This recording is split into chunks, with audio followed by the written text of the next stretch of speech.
bari abantu bose bagwa muri douche ntabwo abari bo hari umukecuru baba bahuriyemo nawe hari n'abasigaye bajya kuryama ngo bagakubita umutwe ku musego w'igitanda baba bahuye n'uwo mukecuru muri iyi minsi rero turi kubona abantu bari mu itorero tukagira ngo n'aba Kristo ko wakwitegereza ingeso zabo ukabona na amacumbi y'abadayimoni hanyuma urusengero twamusengeragamo twicayemo tukumva kambambe abantu bambaye kambambiri bari gutambuka mu rusengero kandi nta muntu tubona ngo bari abadayimoni miliyoni 3 bamurimo yari afite imbaraga zikomeye ngo miliyoni 3 z'abadayimoni ahantu babajyanaga umuntu wabohaguraga yari afite akamodokari k'agasuzu gashushanyijeho inzoka mu rubavu hanyuma ukinjira bari bafite itegeko rivuga ngo umuntu niyinjira ayinjire agende nagera amahita ahumiriza ariko yasame uwabahuguraga yari umugabo agahinduka ikiyoka abantu benshi bajya bagwa muri douche bagapfa bakagira ngo ni ibyaga ariko baba bafite umuzimu bahuriyemo nawe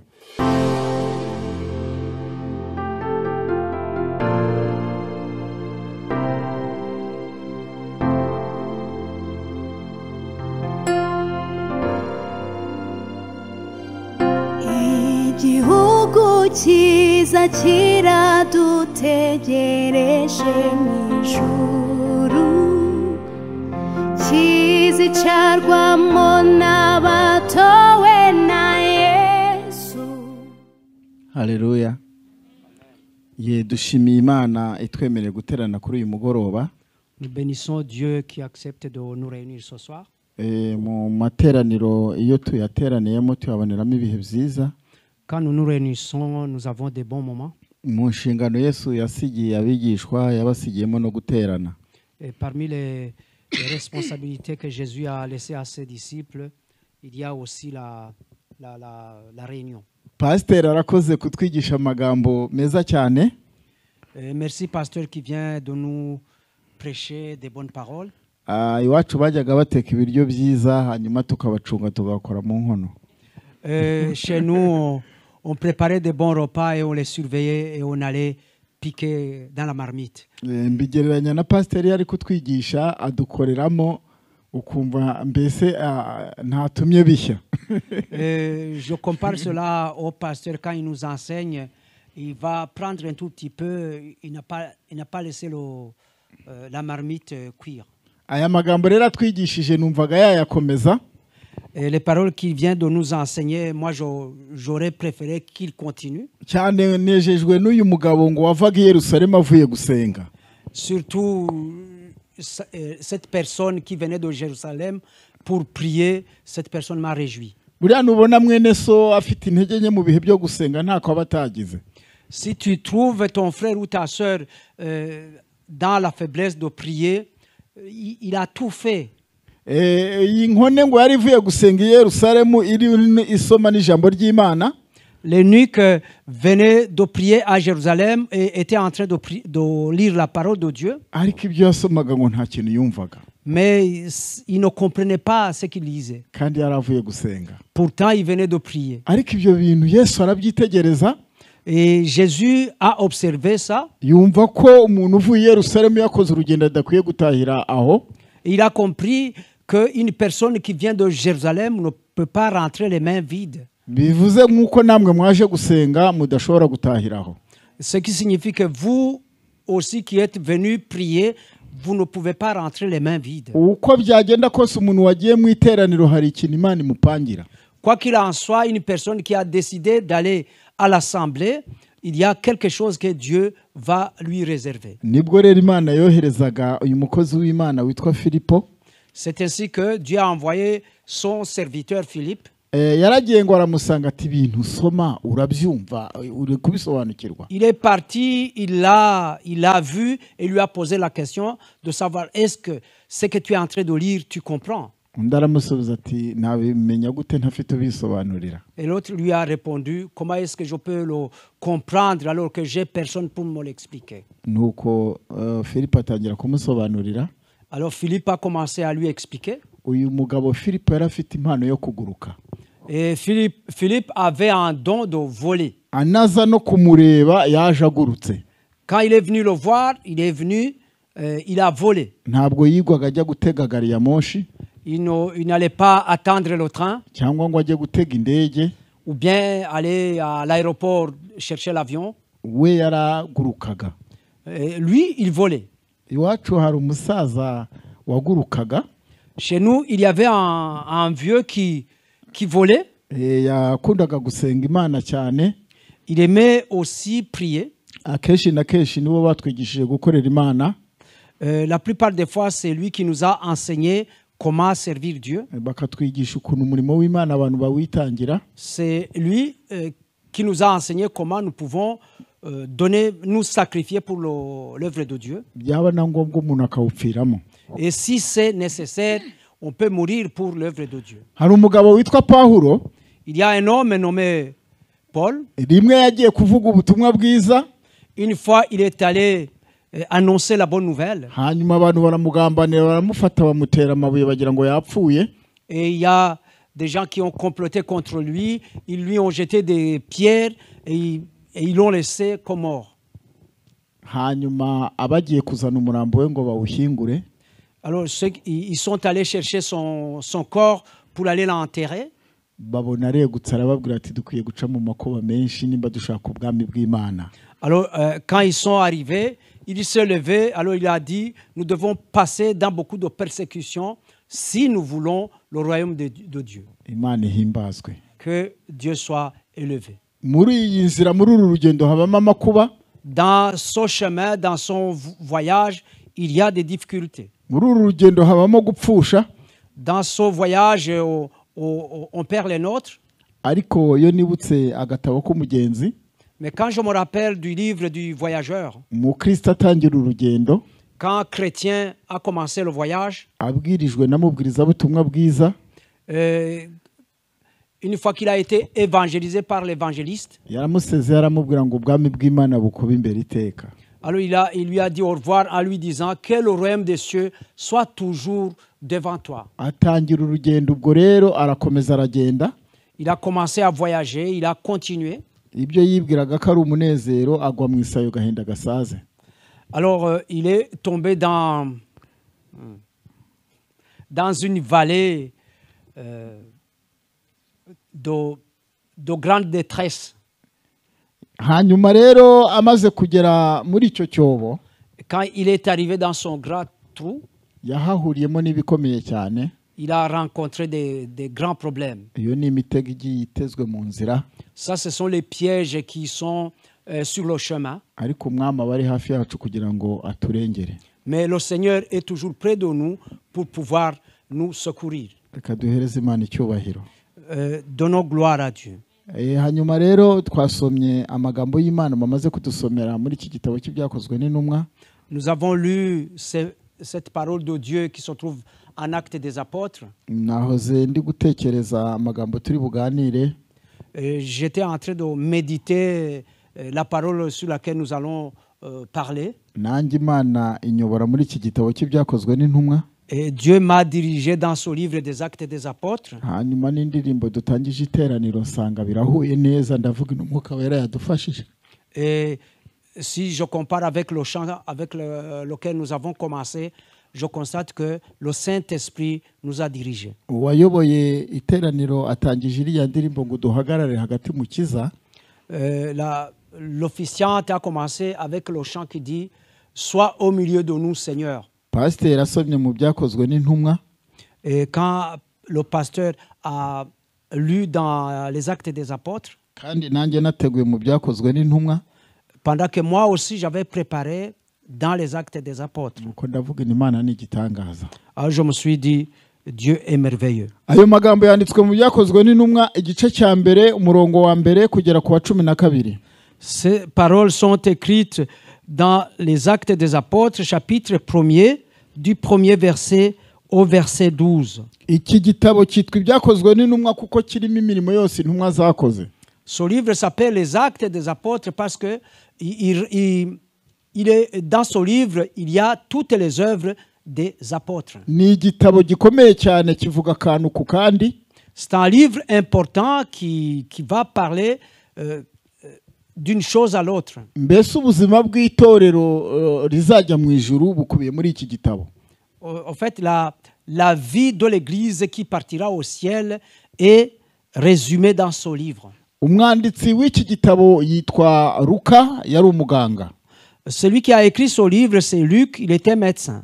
Ariko iyo usomye inkuru z'iki gitabo uburyo agitangira, Mais quand tu lis les actes des apôtres, la manière dont il a commencé, ubona bitangaje cyane. c'est vraiment merveilleux. Reka tumanze dusome ayo magambo kugira ngo tuze kuyavugaho twarangije kuyasoma. Lisons d'abord ces paroles pour qu'on puisse en parler après les avoir lues. Ibyakozwe n'intumwa igice cya mbere umurongo wa mbere turageza ku wa 12. Actes des apôtres, premier chapitre, du premier verset au 12e. Yesu azamurwa mu ijuru, abigishwa basubira i Yerusalemu. Jésus est élevé au ciel et les disciples sont retournés à Jérusalem. Teofilo we, muri cya gitabo cya mbere nanditse ibyo Yesu yabanje gukora no kwigisha byose kugeza ku munsi yazamuriwe mu ijuru, amaze gutegeka intumwa yatoranije, azitegekesha umwuka wera. Théophile, j'ai parlé dans mon premier livre de tout ce que Jésus a commencé de faire et d'enseigner dès le commencement jusqu'au jour où il fut enlevé au ciel, après avoir donné ses ordres par le Saint-Esprit aux apôtres qu'il avait choisis. Amaze kubabazwa ababonekera ari muzima, atanga ibimenyetso byinshi, agumya kubabonekera mu minsi 40 avuga iby'ubwami bw'Imana. Après qu'il eut souffert, il leur apparut vivant et leur en donna plusieurs preuves, se montrant à eux pendant 40 jours et parlant des choses qui concernent le royaume de Dieu. Nuko abateraniriza hamwe abategeka kutava i Yerusalemu ati, ahubwo murindire ibyo data yasezeranije, ibyo nababwiye, kuko Yohana yabatirishaga amazi, ariko mwebweho mu minsi mike muzabatirishwa umwuka wera. Comme il se trouvait avec eux, il leur recommanda de ne pas s'éloigner de Jérusalem, mais d'attendre ce que le Père avait promis, ce que je vous ai annoncé, leur dit-il, car Jean a baptisé d'eau, mais vous, dans peu de jours, vous serez baptisés du Saint-Esprit. Nuko bamaze guterana baramubaza bati, mbese mwami, iki nicyo gihe wenda kugaruriramo ubwami mu Bisiraheli? Arabasubiza ati, si ibyanyu kumenya iby'iminsi cyangwa ibihe data yagennye, ni ubutware bwe wenyine. Alors les apôtres réunis lui demandèrent, Seigneur, est-ce en ce temps que tu rétabliras le royaume d'Israël? Il leur répondit, ce n'est pas à vous de connaître les temps ou les moments que le Père a fixés de sa propre autorité. Umurongo wa 8 usa nk'uhatse iki gitabo. Verset 8 qui résume ce livre. Ngo icyakora muzahabwa imbaraga umwuka wera nabamanukira, kandi muzaba abagabo bo kuwumamya i Yerusalemu n'i Yudaya yose n'i Samariya no kugeza ku mpera y'isi. Mais vous recevrez une puissance, le Saint-Esprit survenant sur vous, et vous serez mes témoins à Jérusalem, dans toute la Judée, dans la Samarie et jusqu'aux extrémités de la terre. Amaze kuvuga atyo azamugwa bakimureba, igicu kiramubakingiriza, bakiraramye batumbira mu ijuru. Akigenda abagabo babiri bababonekera bahagaze iruhande rwabo bambaye imyenda yera. Barababaza bati, yemwe bagabo b'i Galileya, niki gitumye muhagaze mureba mu ijuru? Yesu ubakuwemo akazamurwa mu ijuru azaza atyo nk'uko bamubonye ajya mu ijuru. Basubira i Yerusalemu bavuye ku musozi witwa Elayono uri bugufi bw'i Yerusalemu, nk'urugendo rwo kugendwa ku isabato. Amen. Après avoir dit cela, il fut élevé pendant qu'ils le regardaient, et une nuée le déroba à leurs yeux. Et comme ils avaient les regards fixés vers le ciel pendant qu'ils s'en allaient, voici 2 hommes vêtus de blanc leur apparurent et dirent, Hommes galiléens, pourquoi vous arrêtez-vous à regarder au ciel? Ce Jésus qui a été enlevé au ciel du milieu de vous viendra de la même manière que vous l'avez vu allant au ciel. Alors ils retournèrent à Jérusalem, de la montagne appelée des Oliviers, qui est près de Jérusalem, à la distance d'un chemin de sabbat. Amen. Turashimira Imana kubw'aya magambo Luka yanditse. Nous remercions le Seigneur pour ces paroles que Luc a écrites. Iyo ukurikiranye ibyakozwe muri iki gitabo ubona bitangaje cyane. Si tu suis ce qui a été fait dans ce livre, ce sont des choses merveilleuses. nababwiye ko uyu mugabo Luka yakoraga akazi k'ubuganga kuko yari yaranabyigiye. Je vous ai déjà dit que cet homme, Luc, était médecin et il avait étudié ça. ariko akagira inshuti y'umugabo witwaga Théophile nawe wari ufite akazi gakomeye. Et il avait un ami qui s'appelait Théophile, lui aussi, qui avait un travail important. bavuga ko yashoboraga kuba yarayoboraga intara cyangwa se komine. On dit que c'était un responsable politique qui gérait une région ou une commune. yari inshuti ya Luka cyane rero. C'était un grand ami à Luc. uyu Luka rero yandika ibi ngibi yari nk'amaneko. Luc, quand il a écrit ça, c'était comme un agent de renseignement. yari umumaneko mwiza. hari abantu baneka nabi bakaneka ibintu bitandukanye ariko bakazagira iherezo ribi. C'était un bon agent de renseignement. Il y a des agents de renseignement qui ne font pas leur travail comme il faut et qui ont souvent une mauvaise fin. niho yandikiye umugabo Théophile bivuga ko Théophile yari yaramutumye kuza kuneka iby'intumwa zakoraga. S'il a écrit à Théophile, ça veut dire que Théophile l'avait envoyé pour chercher les informations et savoir ce que faisaient exactement les apôtres. Nuzasoma igitabo cya Luka, ivanjiri ya Luka, si tu lis l'évangile selon Luc, uzasanga nanone amakuru yaraherezaga Théophile. Tu vas retrouver que les informations que Luc avait les envoyait à Théophile. hari aho yanditse aramubwira ati ibyo bintu narabikurikiranye sanga atari ibinyoma sanga ari imvaho. Il y a là où il a écrit ces choses-là, je les ai suivies et j'ai trouvé que cette information est une information véritable. nuko nguko yamwandikiye hanyuma Théophile nawe aza guhindukira Imana w'umukristo.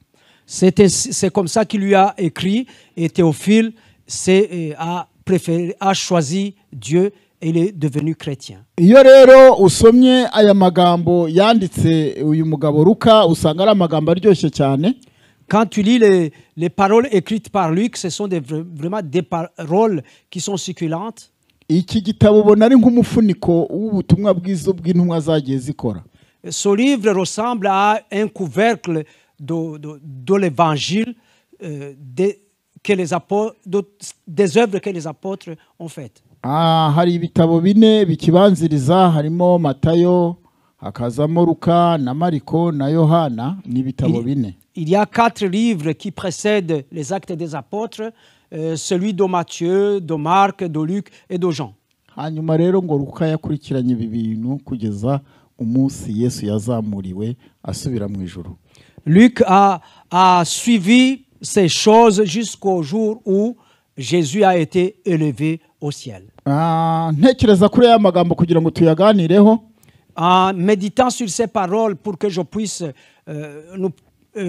nous puissions en discuter. natekereje ukuntu umuntu agakizwa umunsi umwe agakizwa hanyuma agahagararira akajya abwira abantu ati narakijijwe ariko ubundi umuntu arakizwa akanakura mu gakiza. J'ai pensé comment une personne est sauvée et puis il donne son témoignage, mais en même temps, une personne sauvée, il doit grandir dans le salut. hanyuma rero muri iki gitabo kivuga ukuntu Yesu ngo yamanje kubabazwa, kivuga ukuntu yakoreye Imana, kikavuga ukuntu Kristo yitanze hagahura n'imibabaro itandukanye, hanyuma igihe cyagera akadupfira, yamara kudupfira akazuka. muri uku kuzuka kwe hari iteraniro yakoresheje, navuga ko ari iteraniro rya nyuma. Il est dit dans ce livre comment Jésus est venu, comment Jésus a sauvé, comment Jésus est mort, et comment il a vécu. Et puis, on a cette dernière réunion qu'il a faite. hanyuma Yesu amaze kuzuka ngo yagumije kujya abonekera abigishwa be mu minsi 40 bakamubona aha ejo bakamubona aha.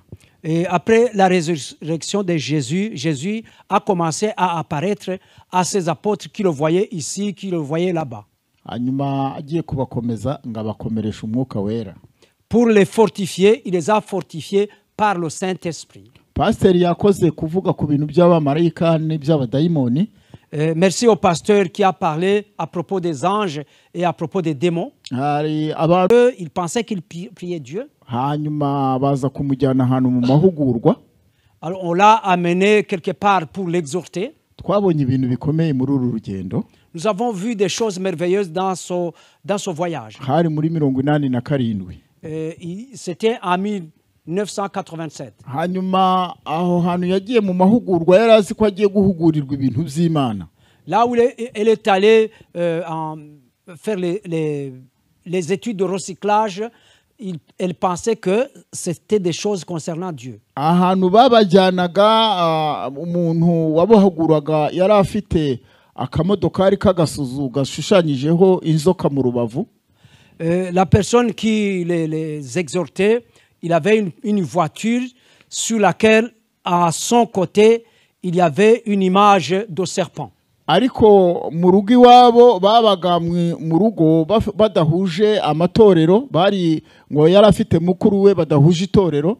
Dans la famille, il ne fréquentait pas la même église. Son grand frère avait une autre église. N'imisengere yabo yari itandukanye. Et leur façon de prier était différente. Hanyuma agiye muri ayo mahugurwa ngo batondaga umurongo bakinjira aho umugabo yakoreraga.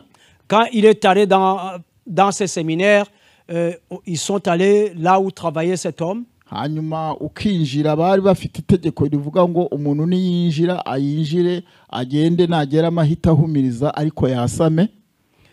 Ils avaient une règle quand on entrait dans cette église, il fallait fermer les yeux et après avoir fermé les yeux, il fallait ouvrir la bouche.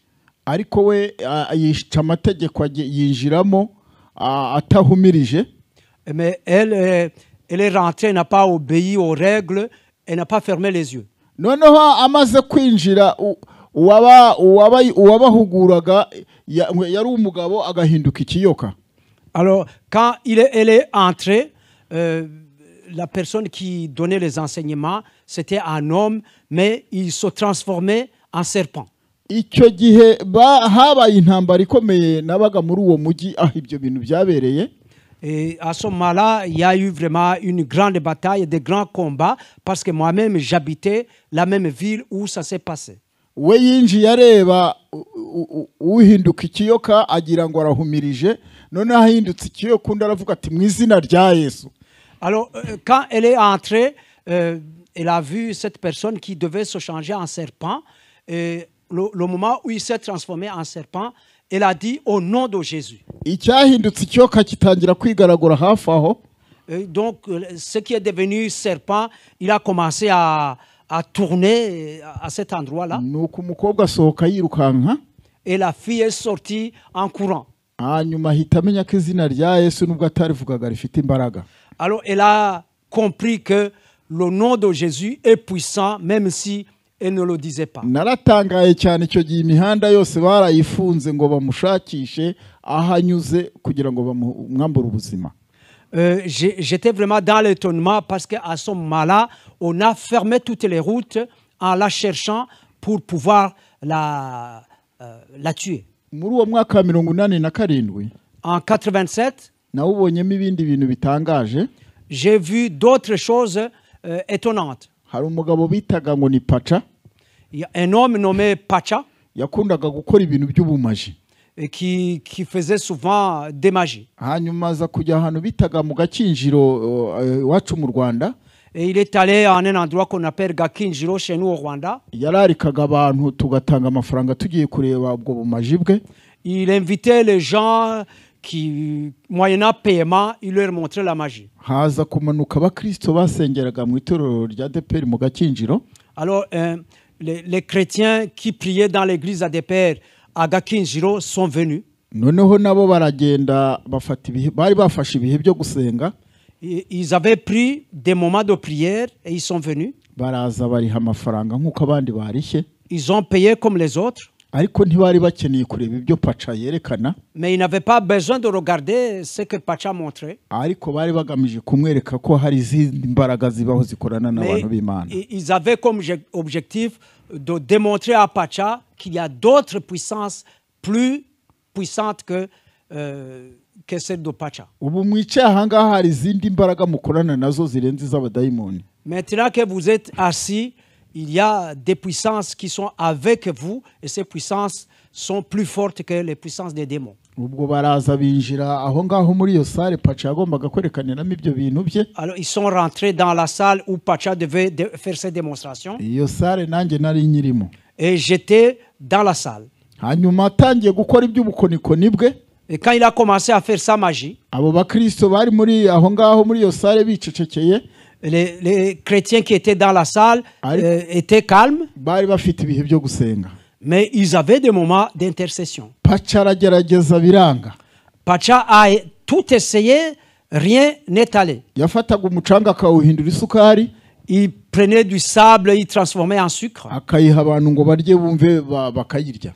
Et il donnait le sucre aux personnes présentes et pour sentir et pour goûter, et il goûtait. agafata mushwara akayihindura igitabo kinini. Il prenait un mouchoir et le transformait en un grand livre. yari afite ibintu byinshi yakoraga cyane. Il y avait beaucoup de choses qu'il faisait. hanyuma arabigerageza ntibyakunda. Et il a tout essayé et rien n'a fonctionné. kandi ubwo twari tuzuye muri sare utabona aho ukandagira no mu madirishya buzuye. Et là, la salle était remplie, tu ne savais pas où mettre ton pied. Et autour de la maison, les fenêtres étaient pleines. hanyuma ngiye kumva numva aravuze ati ntabwo biri bukunde.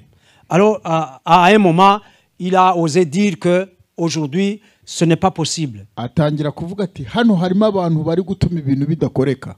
Alors, il a commencé à dire, ici, il y a des gens qui font que les choses ne puissent aller. hanyuma batangira kuvuga bati sabo bantu burya abantu bafite abadayimoni nta bwenge bagira. baravuze bati sabo bantu basohotse tukirebera. Alors, les gens qui sont animés de démons, ils ne sont pas malins. Alors, ils ont commencé à dire, ces personnes-là qui nous empêchent de voir la magie, qu'ils sortent pour qu'on puisse voir la magie. hanyuma rero ubwo umuvurungano buratangiye. Alors, un désordre a commencé. bamwe bakavuga bati se nimba barimo batanze amafaranga yabo murabasohora mute kandi nabo barishye. Alors certains disaient, s'ils sont présents, ils ont payé comme les autres, pourquoi est-ce que vous devez les sortir? bari nk'abantu bagera mu 1,000 ariko natangajwe n'ukuntu abantu babiri bahagaritse iyo migambi ya Satani. Il y avait plus d'un millier de personnes, mais j'étais étonné que 2 personnes seules ont pu arrêter les projets du diable. nuko ahagarara imbere y'abantu yamwaye. Alors il était, il avait la honte et il s'est mis devant les gens. aravuga ati abo bantu nimba badasohotse nta kintu kiri bukogwe.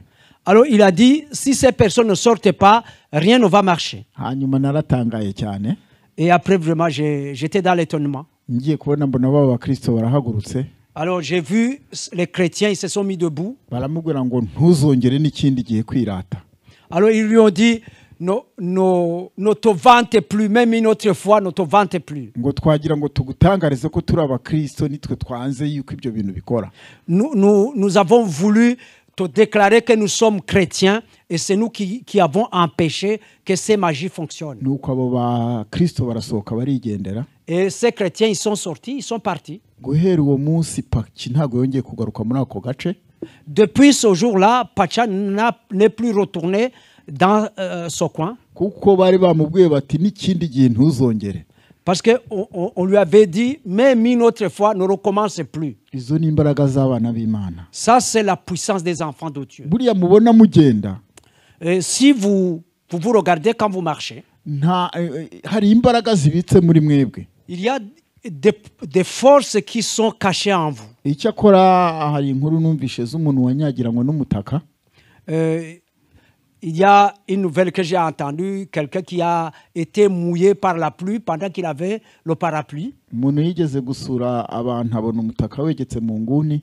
Une personne qui a une fois a visité d'autres personnes et il a vu un parapluie qui était dans un coin. nuko arabaza ati kiriya kintu ni igiki. Alors il a demandé, c'est quoi ça? baturiya ni umutaka umuntu yitwikira imvura iguye ntimunyagire. Alors on lui a dit, ça c'est un parapluie que l'on utilise quand il pleut pour que on ne soit pas mouillé. bati niyo izuba ari ryinshi cyane urawitwikira ntirikwice. Même quand il y a beaucoup de soleil, tu peux l'utiliser et tu es dans l'ombre. yumva ni igikoresho cyiza cyane. Et il a compris que c'était un bon outil. nuko arababwira ati nimume ngutware mbasigira amafaranga mwawuguze namwe muzagura undi. Alors il a demandé, donne-moi le parapluie, je vais vous donner l'argent que vous avez dépensé pour l'avoir, comme ça vous allez acheter un autre. Umutaka arawutahana anezerewe. Alors il est rentré avec la pluie, avec le parapluie dans la joie. Umutaka awutahana atazi uko bawufungura.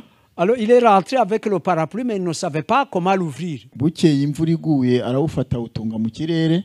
Alors un jour, quand il a plu, il a pris le parapluie et il a dirigé vers le ciel. Imvura itangira kumuhondagura. Alors il a commencé à pleuvoir. Aravuga ati aba bantu n'abagome bandiriye amafaranga y'ubusa. Alors il a dit, ces personnes-là, ils sont vraiment très méchantes parce qu'ils ont pris mon argent pour rien. Akawutambika ku mutwe we agira ngo ukora utambitse. Alors il l'inclinait sur sa tête. Il pensait que c'est comme ça qu'il fonctionnait. Imvura ikange kamunyagira kuko atari yawufunguye. Donc il était toujours mouillé parce qu'il n'avait pas ouvert le parapluie. Bukeye aratekereza ati ushobora kuba udakorana n'imvura ahubwo ukorana n'izuba. Une autre fois, il a pensé peut-être ce parapluie fonctionne avec le soleil, ne fonctionne pas avec la pluie. Nanone izuba rivuye awutunga mu kirere atawufunguye. Et encore une fois, quand il y a eu beaucoup de soleil, il a dirigé le parapluie vers le soleil sans l'ouvrir. Nabwo izuba riramwica. Et alors le soleil l'a accablé. Aza gutaha afite uburakari cyane awushyira benewo. Alors il est rentré avec colère et il est retourné remettre le parapluie aux anciens propriétaires. Nuko arababwira ati ntabwo nari nzi ko muri abanyakinyoma bageze aha. Alors il a dit, je ne pensais pas que vous pouviez être menteur jusque-là. Ati ibyo mwambwiye byose imvura yaranyagiye n'izuba riranyica. Tout ce que vous m'avez raconté, la pluie, j'ai été mouillé par la pluie, j'ai été accablé par le soleil. Nuko nabo birabatangaza. Et eux aussi, ils étaient dans l'étonnement. Nibwo bamubazaga bamubwiraga bati uzane barawufungura abona ubaye intara. Alors ils lui ont dit, donnez-nous le parapluie. Alors ils l'ont ouvert et quand ils l'ont ouvert, il est devenu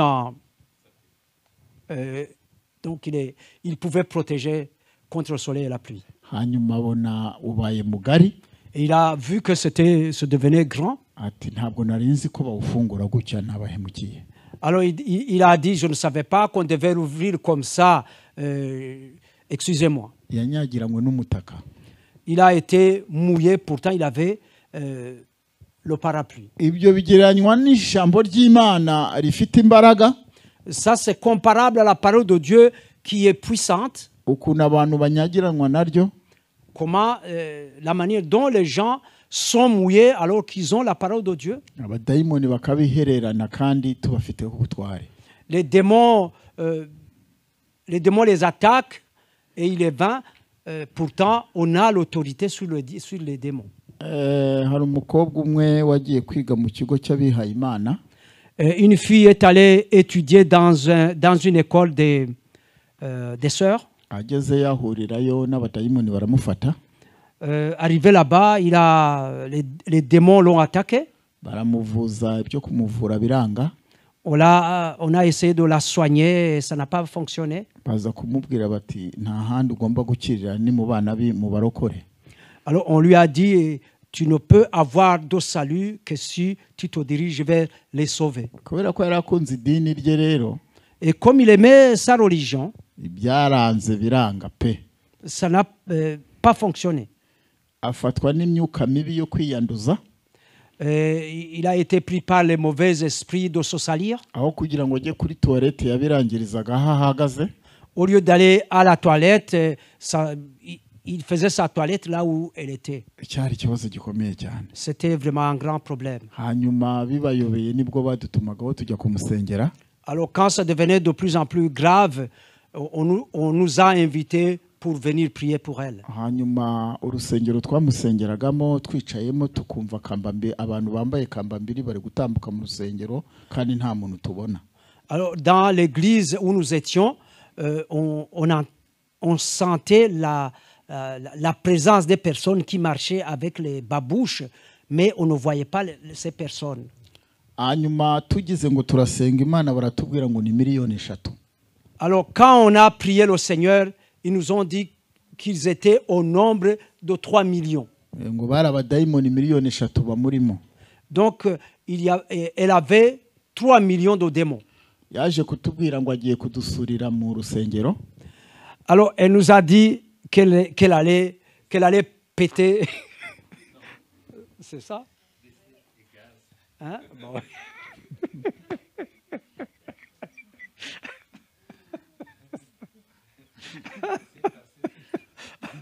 En bon français, laissez passer ces gaz. Hanyuma twumva urusengero rwose ruranutse. Et nous avons, il y a une mauvaise odeur dans toute l'église. Tugerageje guhungira mu ishyamba ryari hafi aho dusanga n'ishyamba naryo riri kunuka. Alors quand on a fui vers une forêt qui était dans les environs, il y avait la même odeur dans la forêt. Yari afite imbaraga zikomeye ngo miliyoni 3 z'abadayimoni. Il avait vraiment une puissance de 3 millions de démons. Twamusengeye amezi 3. Nous avons prié pour elle pendant 3 mois. Bakajya bagenda bamuvamo bake bakeya.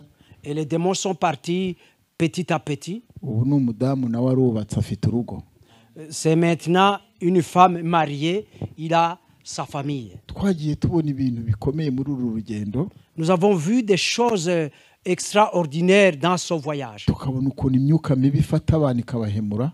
Nous avons vu comment les mauvais esprits prennent des gens et les font tomber. Rero abadayimoni bariho ariko baratsinzwe.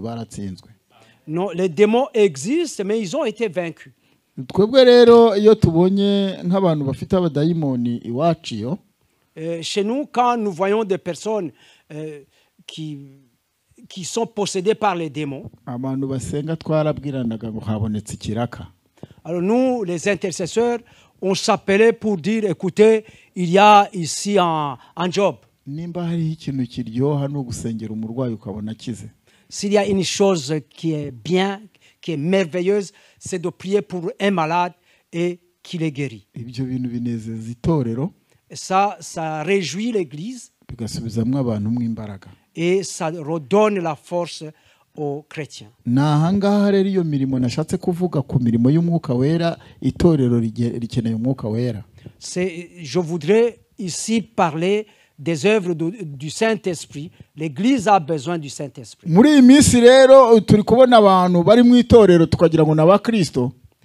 Ces derniers temps, nous voyons des personnes qui sont dans l'Église et nous croyons que ce sont des personnes de Christ. Ariko wakwitegereza ingeso zabo ukabona na amacumbi y'abadayimoni. Mais quand tu vois leurs œuvres, quand tu vois leurs habitudes, ce sont des demeures des démons. Ukabona abadayimoni babacumbitsemo. Et tu vois que les démons demeurent en eux. Niho uzajya kubona ukabona abantu bari kwangana mu rusengero. C'est ainsi que tu verras des gens qui se haïssent dans l'église. Abandi bakagambanirana. D'autres qui se trahissent. Abandi umwe akavuga ati iyo mubonye mu rusengero n'intebe y'icose nahicara. D'autres disent quand je le vois dans l'église, je ne voudrais pas m'asseoir sur la chaise qu'il a utilisée. Undi akavuga ati uriya umwana wanjye sinamumushyingira. Et un autre qui dit celui-là, je peux pas lui donner, je peux pas marier mon enfant chez lui. Undi akavuga ati inzu yanjye sinayigurisha nawe. Un autre qui dit ma maison je peux pas la vendre à lui. Abana ari amacumbi y'abadayimoni. Et là ce sont des demeures des démons. Ariko umwuka wera. Mais le Saint-Esprit, Yesu yabwiye abigishwa be. Jésus a dit à ses disciples, arabateraniriza hamwe akoresha iteraniro rikomeye cyane. Il les a réunis, il a fait une grande assemblée. Arababwira ngo abateranyiriza hamwe ahantu hitwa Yerusalemu. Et alors il leur a réunis en un seul endroit, Jérusalem. Arababwira ati ntimuzigere muva Yerusalemu mudahawe ibyasezeranijwe. Alors il leur a dit, ne quittez jamais Jérusalem avant que la promesse ne soit accomplie. Iri teraniro yakoresheje. Cette assemblée qu'il a faite. Yararirangije abasezeraho. Et après cette assemblée, il leur a dit au revoir. Nuko azamuka bamureba. Alors il est monté et ils ont vu sa montée. Imana ishimwe katagiye nk'umurabyo. Dieu merci parce qu'il n'est pas parti comme un éclair. Yazamutse gahoro gahoro gahoro gahoro. Il est monté doucement. Niho tuza tubwira abantu nkabwira abantu ukuntu nazamukiye ku mbaho. Et quand je dis aux personnes que je suis monté sur des planches, abantu bagatangara cyane. et les personnes sont dans l'étonnement. Nibuka kugira ngo ngaruke mu gitondo nasabye kugumayo, ndavuga ni mwaretse nkigumira ahangaha, barambwira bati ntabwo urahaguma ugomba gusubirayo. Alors je me rappelle que j'ai demandé à rester là-bas, alors ils m'ont dit tu ne peux pas rester ici, tu dois retourner là-bas. Hanyuma nza gushyira mu bwenge bwa kimuntu, ndavuga nubwo uyu muntu abaha reka mwegere mufate ikanzu tugundagurane ndaguma aha. Alors j'ai mis l'intelligence de l'homme, je me suis dit, comme cette personne vit ici, je vais prendre sa robe, comme ça je vais rester avec lui. Natekereza icyo gitekerezo ahubwo nibona namanutse ndi nk'iburuseri. J'ai eu cette idée dans ma tête et je me suis vu déjà descendu comme si j'étais déjà à Bruxelles. Nambona nambaye ibikabutura byacitse n'ibikote byacitse n'ikote gishaje. Alors je me suis vu habillé en short déchiré, une veste déchirée. Nubwo nari ngarutse mu mubiri. Alors là, je revenais dans le corps. Mu ijuru iyo wareba uyu mubiri babona ari nk'ibintu by'ibihu byaboze biri aho ngaho. Alors au ciel, quand on regarde la chair, c'est comme des peaux pourries. Uyu mubiri bawureba nkaho ntacyo uri cyo. On voit notre chair comme si ne valait rien. Iri teraniro rero Yesu yateranye n'abigishwa be. Cette assemblée que Jésus a eue avec ses disciples, ngo yabategekesheje umwuka wera ababwira kutava i Yerusalemu. Il les a ordonnés par le Saint-Esprit et il leur a dit de ne pas quitter Jérusalem. Na nyina Bikira Mariya yari ahari. Sa maman, la Vierge Marie, était là. Nawe yagumanye n'abandi muri iryo teraniro. Elle aussi est restée avec les autres pendant cette assemblée. Ariko ababwira ijambo rikomera avuga ati cyakora muzahabwa imbaraga umwuka wera nabamanukira. Mais il leur a dit une parole importante qui dit « Mais vous recevrez une puissance, le Saint-Esprit, survenant sur vous. » Abantu batazi imbaraga z'umwuka wera, les gens qui ne connaissent pas la puissance du Saint-Esprit, babifata nk'uko nguko bisanzwe bakagira ngo nta mbaraga bigira. Ils le prennent normalement, ils pensent que ça n'a pas de puissance. Twabonye imbaraga z'umwuka wera ukuntu zikora. Nous avons vu la puissance du Saint-Esprit, comment ça fonctionne. Umwuka wera niwo wemeza abantu ibyaha. C'est le Saint-Esprit qui prouve aux personnes leurs péchés. Umwuka wera niwo uyobora abantu. C'est le Saint-Esprit qui conduit les gens. Abantu bajya bagira ibitekerezo kumva bari kubaza ibibazo bakavuga bati ibi nibi bakabaza bati ku myambarire, ibyo byose ni ingaruka zo kutagira umwuka wera. Les personnes posent beaucoup de questions, par exemple, comment est-ce qu'on doit s'habiller? Tout ça, c'est parce qu'on n'a pas la puissance du Saint-Esprit. Umwuka wera ayobora abantu mu bintu byose. Le Saint-Esprit conduit des personnes en toutes choses. Nari mfite umuyobozi umwe wacu ku itorero wayoboraga muri leta. J'avais un dirigeant politique dans notre église. Ariko akaba umuririmbyi. Mais en même temps, c'était un chantre. Hanyuma bukeye komite irateranira avuga iti wowe uzajye witwara gutya turagukomoreye kubera akazi ukora. Alors un jour, le comité lui a dit, toi, tu vas te comporter comme ça à cause du travail que tu fais. Ukagira ngo nibo ijuru ni iryabase. C'était comme si le ciel appartenait à leur papa. Ubwo harabo barakanda abandi babareke. Il y en a certains qui doivent suivre une rigueur et d'autres non. Noneho baramukomorera. Et ils l'ont laissé. Aryamye nijoro kuko yasengaga Imana. Comme c'était un intercesseur, pendant qu'il dormait la nuit, Imana imutegeka kujya ajya mu kazi ateze igitambaro. Alors Dieu l'a ordonné que quand elle va travailler, elle doit porter le foulard. Icyo kintu yarakoze ni nkuko wabona inuma imwe mu bikona 200.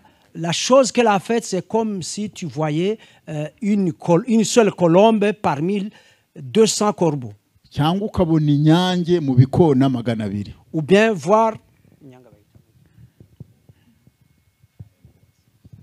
il y a un oiseau qui a la couleur blanche que tu peux voir dans 200 corbeaux. Vous savez que les corbeaux sont noirs. mu gitondo rero yaragiye ajya mu kazi kubera ko yabitegetswe n'Imana.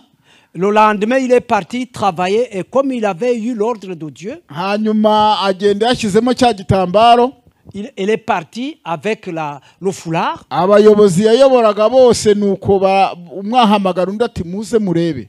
Alors tous ces subalternes qui se sont appelés un à un pour que ils viennent voir cette femme. Ati ni igitangaza gikomeye, ati nabonye aho nakoreraga ari igitangaza kubera ko ari nge wari umuyobozi aho hantu. Alors elle m'a dit, j'ai vu ça comme un miracle parce que là où je travaillais, j'étais la seule comme ça. Nuko umwe ngo nibwo yahagaze muri biro ye yumva umwabwira undi ati wabonye chef wacu ukuntu yaje yateze igitambaro. Alors il y en a un qui a dit, est-ce que tu as vu comment notre chef est venu avec un foulard? Undi aramusubiza ngo yajyaga tubeshya buriya yabyinjiyemo neza. Alors un autre lui a dit, celle-là, elle nous mentait. Maintenant, elle est bien là-dedans. Kubera ko yabitegetswe n'Imana. Parce que c'était en ordre de Dieu. Umuyobozi aza kusura aho bakoreraga mukuru mu nzego zo hejuru. Alors un grand responsable est venu les visiter. Agenda yambaye uko bamutegetse. Il est parti habillé comme Dieu l'a ordonné. Baza kumushyira muri protocole niwe wagombaga kwakira abayobozi. On l'a mis dans le protocole, c'est elle qui devait recevoir les dirigeants. Ariko abamurebaga adafite inzara z'icyatsi baravugaga bati uyu nguyu we baramwirukana. Alors les personnes qui la regardaient, qui avaient des ongles qui n'étaient pas maquillés, alors ils ont dit, celle-ci, on va la chasser. Muri make yasagukwe ntabwo yasaga n'abandi. En quelques mots, il ressemblait, il avait sa ressemblance propre, il ne ressemblait pas aux autres. Hanyuma rero ikintu cyanejeje cyane kuri uwo munsi. Alors une chose qui m'a beaucoup réjoui ce jour. Umuyobozi ngo wari wabasuye mukuru yafashe ijambo aravuga ati turashimira Imana ko umuntu mwashinze protocole ahwanye n'imico yacu igendanye nuko duteye. Alors ce responsable qui est venu, il a pris la parole, il a dit, nous louons le Seigneur parce que la personne que vous avez désignée dans le protocole, elle correspond avec notre culture. Alors il dit, tout l'honneur, vous l'avez grâce à l'habillement de cette femme. Alors ceux qui pensaient qu'elle allait être renvoyée, alors ils ont compris que grâce à elle, ils ont eu des galops. Et le lendemain matin, alors tous les travailleurs ont voulu s'habiller comme elle était habillée.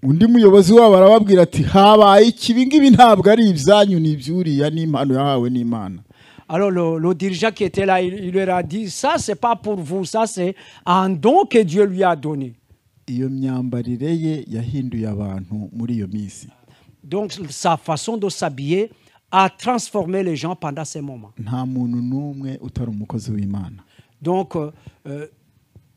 tout le monde peut être serviteur de Dieu.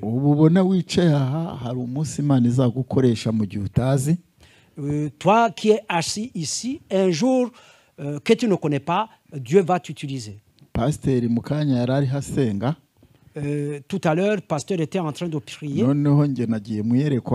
Et moi, je suis allé en vision. Et j'ai vu que les chaises qui sont ici étaient parties. Et cette église était transformée en un champ. C'était un champ prêt à être planté. Alors, l'ange m'a dit, regarde comment ce champ est fait.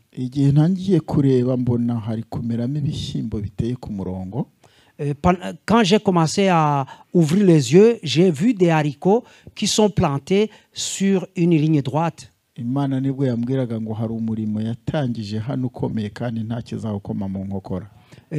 Dieu me dit, il y a une œuvre que Dieu a commencé ici et cette œuvre, personne ne va la déranger.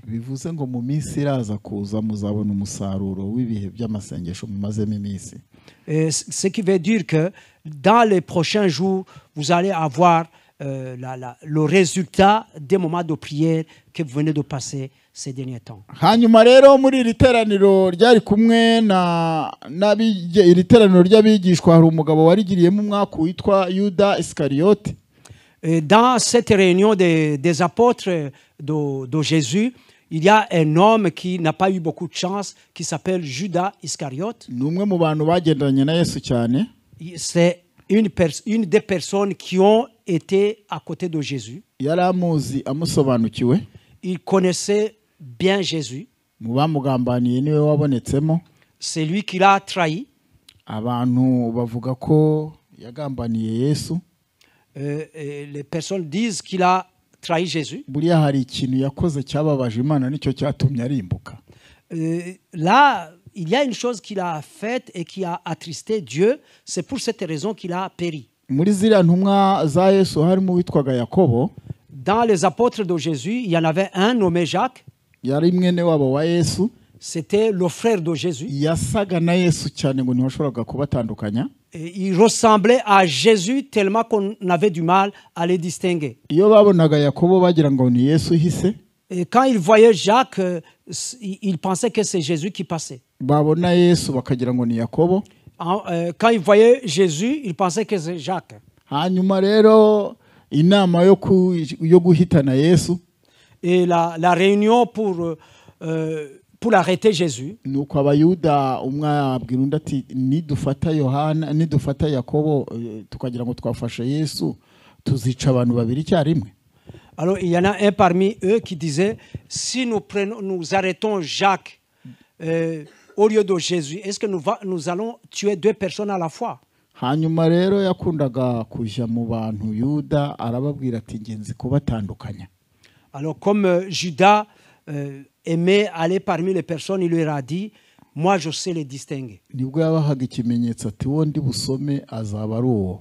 Et c'est ainsi qu'il lui a donné un signe. Celui à qui je vais donner un baiser, ce sera celui-là. icyo kintu rero nicyo cyababaje Imana bituma acirwaho iteka. C'est ça qui a attristé Dieu et c'est ça qui a fait que il est péri. muzabona abantu benshi bajya bagambanira abantu b'Imana.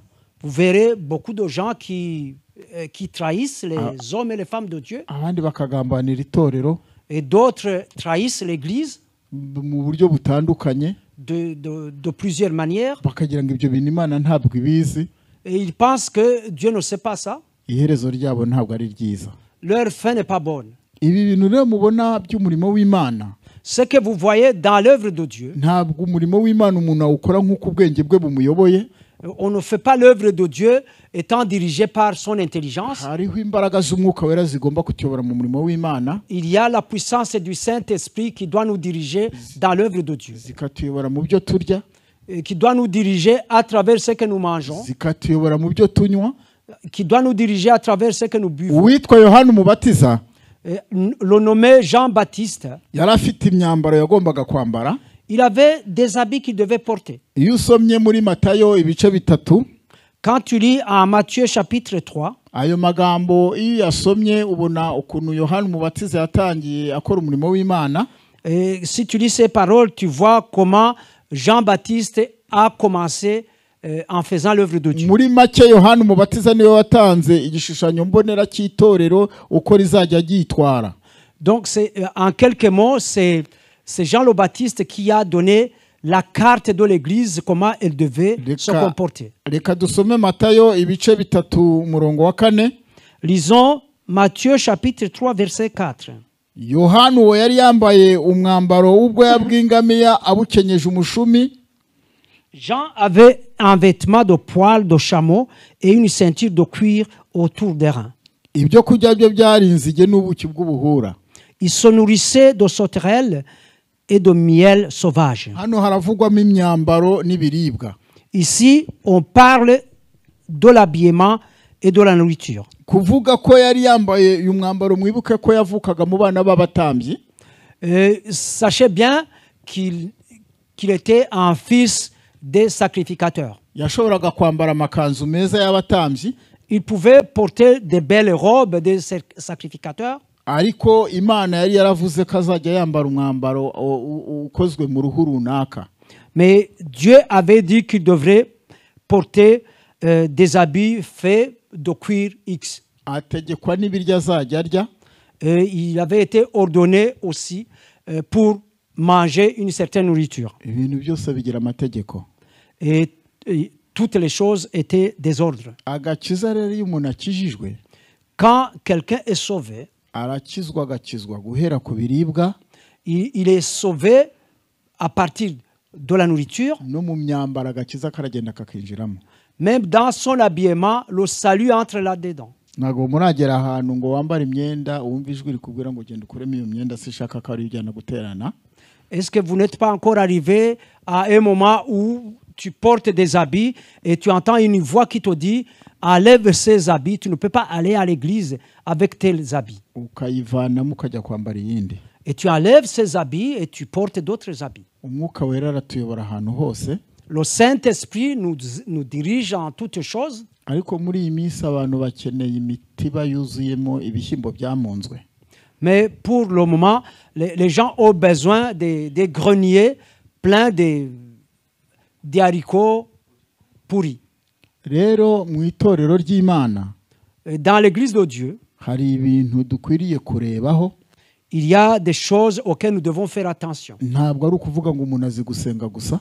Ce n'est pas seulement dire qu'on sait prier. Ijambo ry'Imana hano uko rivuga muri Matayo, La parole de Dieu dit ici en Matthieu, umurongo turahera ku murongo wa 9, en commençant par le verset 9, cyangwa se wenda reka duhere ku wa 8. ou bien commençons par le verset 8. Nuko mwera imbuto zikwiriye abihannye, Produisez donc du fruit digne de la repentance nimukibwire ngo dufite Aburahamu nawe n'isogokuruza.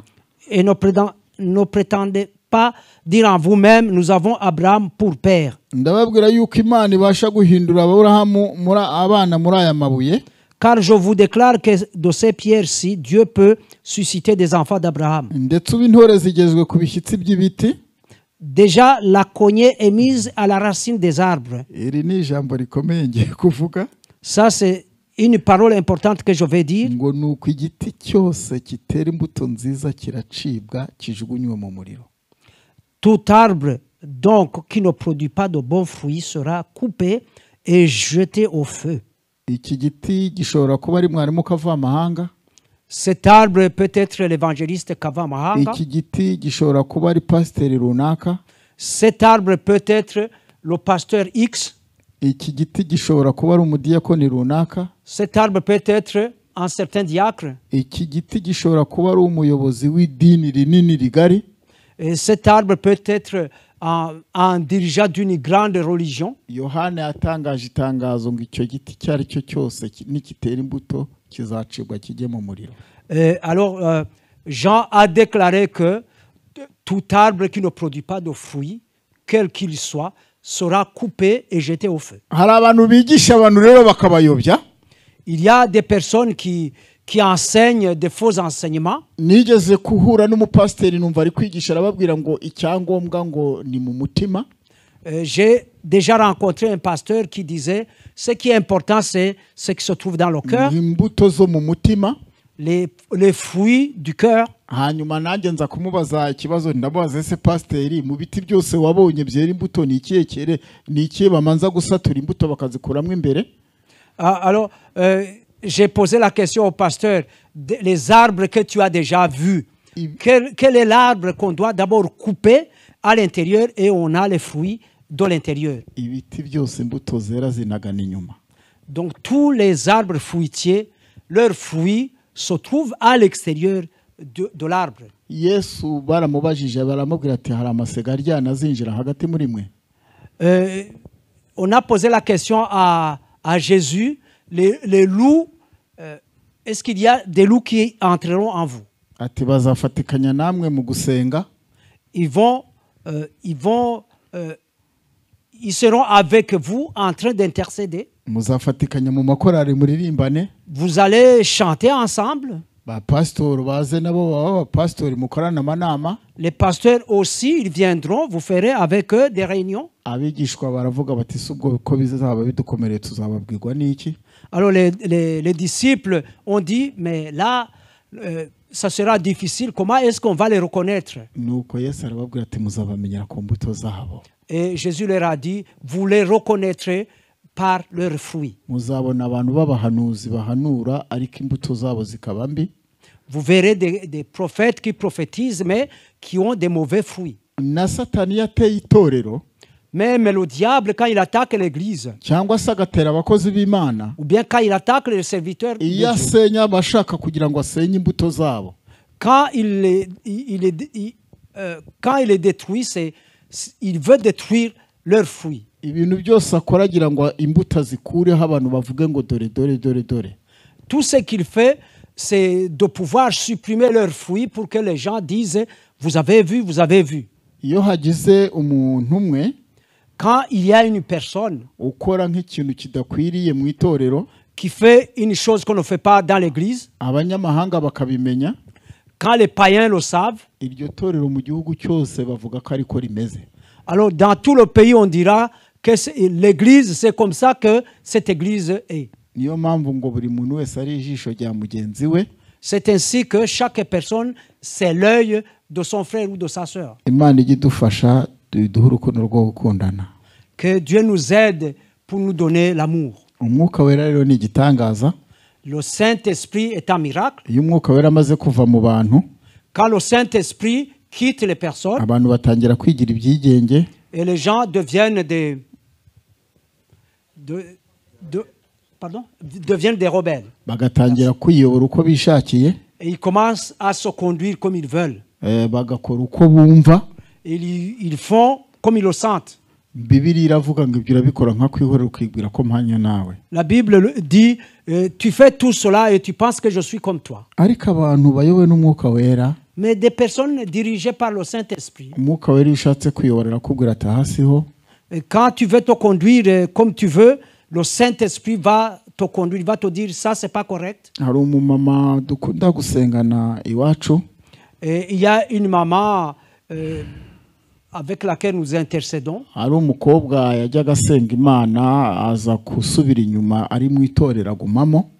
Une fille qui intercédait, elle aussi, et à un moment il a rétrogradé, mais elle est restée dans l'église. Akambara akajipo kajya kureshya n'iki gitabo. Et elle portait une jupe de la taille de ce livre. Nuko pasteur aramuhugura aramubwira ati ako kajipo ntabwo gakwiriye umukobwa ungana gutyo. Alors le pasteur l'a exhorté, il lui a dit, ce type de jupe n'est pas convenable à une fille de ton âge. Aramubwira ati usitaza abantu. Alors la fille a répondu au pasteur, pasteur, tu deviens une pierre d'achoppement. Asubiza, C'est le pasteur qui lui a dit, tu es une pierre d'achoppement. aramusubiza ngo nimba ndi igisitaza igihe uzarikure tuzarebe. Alors la fille a répondu, si je suis une pierre d'achoppement, enlève cette pierre, on verra. Urumva yari yarangiritse cyane. Vous comprenez qu'elle était vraiment très loin. Buriya rero ibisiga bisa birasangira. Alors les corbeaux qui se ressemblent, les volailles qui se ressemblent, partagent les repas. Imbwa ya hano muri Belgique, Le chien d'ici, en Belgique, ihuye n'imbwa yo muri Canada ziramenyana. quand ils rencontrent un chien du Canada, ils se reconnaissent. Kuko zose ziri mu muryango umwe. Parce que tous les deux se trouvent dans une même famille. Ikintu cyatangaje rero cyane, Et une chose qui a été étonnante, nubwo uwo mukobwa yambaraga ubusa mu itorero, cette fille qui était presque nue dans l'église, yabonyemo fiancé uhwanye nawe. elle a eu un fiancé de son calibre Wabonaga iyo myambarire nta kitwaye. qui voyait ce genre d'habillement comme normal. Barafiansanya bemeranya kubana. Ils se sont fiancés, ils ont décidé de vivre ensemble. Hanyuma azakora ubukwe ku wa gatandatu. Ils devaient faire le mariage, par exemple, ce samedi. Ajya koga muri douche. Ajya kwiyuhagira. Yari buzakoresha ubukwe, yari buzashyingirwe ku wa gatandatu. Donc elle devait se marier samedi, alors elle est allée à la douche. Hanyuma ku munsi wa kane ajya koga, ari koga haza ngo umukecuru amusanga muri douche. Alors pendant qu'elle se lavait dans la douche, une vieille femme est venue dans la douche. ahita amufata amukubita hasi muri dushe. Alors elle l'a pris, elle l'a fait tomber dans la douche. bariya abantu bose bagwa muri dushe ntabwo aba ari bo, hari umukecuru baba bahuriyemo nawe. Toutes ces personnes qui tombent dans la douche, c'est pas d'eux-mêmes seulement. Il y a une vieille femme qui les fait tomber dans la douche. hari n'abasigaye bajya kuryama ngo bagakubita umutwe ku musego w'igitanda, baba bahuye n'uwo mukecuru. Il y en a même qui vont dormir alors qui font tomber la tête sur l'oreiller. Et ces personnes-là ont rencontré cette vieille femme. abantu benshi bajya bagwa muri dushe bagapfa bakagira ngo ni ibyaga, ariko baba bafite umuzimu bahuriyemo nawe. Et il y a beaucoup de personnes qui meurent parce qu'ils sont tombés dans la douche. Et les gens pensent que c'est normal. Mais il y a un démon qui les a rencontrés à la douche. hanyuma ako gakecuru kahise kamukubita hasi. Alors cette vieille femme l'a fait tomber. bategereje ubwo ibintu by'amakwe bikomeje babitegura, naho umukobwa yapfuye kare. Alors pendant que il préparait la fête de mariage, la fille est décédée. ariko Imana ikunda ikiremwa muntu. Mais Dieu aime sa créature. Imana yari yasanze abanyamasengesho bo kwitorero yasengeragamo nubwo yigiraga cyo. Dieu avait déjà trouvé les intercesseurs de l'église dans laquelle elle était. ngo ndifuza ko muzasenga kuwa kane no kuwa gatanu, ngo icyo muzasengera nzakibabwira. Alors Dieu leur a dit, je veux que vous priez jeudi et vendredi. Le sujet de prière, je vous l'annoncerai. naho kumbi Imana yabonaga ko uwo mukobwa agiye gupfa. Parce que Dieu voyait que la fille allait mourir. nubwo yambaraga ubusa mu itorero, Même si elle portait cette petite jupe presque nue dans l'église, Imana yaramukundaga. Dieu l'aimait toujours. Imana ikunda abanyabyaha muyimera icyubahiro. Dieu aime les pécheurs, donnons-lui gloire. yaravuze ngo ntabwo yishimira ko umunyabyaha apfa. Il a dit qu'il n'est pas content qu'un pécheur meure. mama we sinzi ukuntu yaje kuza ngo aganye mu nzu asanga umukobwa agaramye aho ngaho yambaye ubusa uko yavutse. Alors la maman est venue à la douche par hasard. Elle a trouvé sa fille dans la baignoire toute nue. nuko ngo arumirwa aratabaza avuza induru. Alors elle a crié. avuza induru ikomeye cyane. Elle a vraiment crié. abantu barahurura. Alors les personnes sont venues. bahageze basanga yarangije kuvamo umwuka. Alors quand ils sont arrivés, elle était déjà morte. bahamagara abaganga barahagera. On a fait appel aux médecins. baravuga bati byarangiye no kuzamushyingura. Et les médecins ont constaté le décès. Alors il ne restait qu'à l'enterrer. bitabaza abakonikoni. Ils ont fait appel aux magiciens. nabo barahagera babona bakora iby'ubukonikoni bwabo biranga. Ils sont venus, ils ont essayé leur magie, ça n'a pas fonctionné. inkuru iza kugera kuri ba bantu bariho basenga. Alors la nouvelle est arrivée aux personnes qui étaient en train d'intercéder. barababwira bati wa mukobwa wo kwa kana karapfuye. Alors on leur a dit, la fille d'hôtel vient de mourir. bagenda bagiye kumureba. Alors ils sont partis pour aller la voir. bagize ngo barabaza mama we arabatuka ngo nabarohame. Alors quand ils ont posé la question à leur maman, il leur a dit, vous êtes des noyés. Yohana yaranditse ngo bakundwa ngo turi abana b'Imana ngo ariko ko tuzasa ni kurerekanwa ngo icyo kora ni yerekanwa ngo ko azabasa niko tuzaba dusa. Jean a écrit, bien-aimés de Dieu, nous sommes des enfants de Dieu. Comment nous allons ressembler, nous ne savons pas encore. Mais ce que nous savons, c'est que nous allons lui ressembler. hanyuma uwo mumama uwo mukobwa ubu ni umumama yaje kumbwira ngo muganga wari uhari ngo yabagiriye inama nibyo bamubwiye kuko yari yapfuye ngo muganga yarababwiye ati kwa twahageze ukabyemera abapfumu ko abazanye bakamugeraho abakara barokore basenganaga nawe waretse nawe bakamugeraho. Alors le médecin a dit à la maman qui venait de les traiter de noyés, il lui a dit, tu as laissé les magiciens, les sorciers venir et tu as accepté, tu as laissé les autres venir, tu as accepté.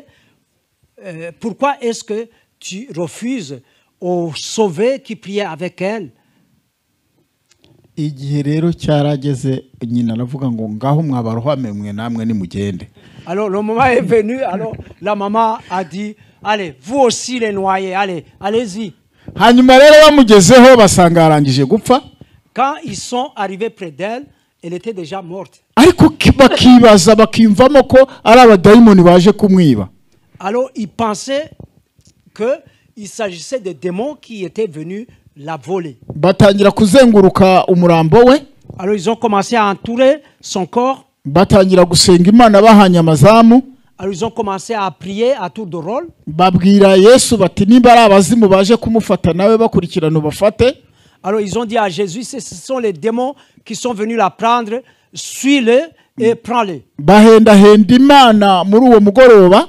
Ils ont supplié Dieu ce soir. Kandi urugo rwari rwuzuyemo abantu. Et l'enclos était plein de personnes. Igikuba cyari cyacitse kuri ako gasozi. Donc le malheur était tombé sur cette montagne. Hanyuma rero ikintu cyakurikiyeho ngo uwari wamurambuyeho ibiganza yagiye kumva yumva atangiye gushyuha.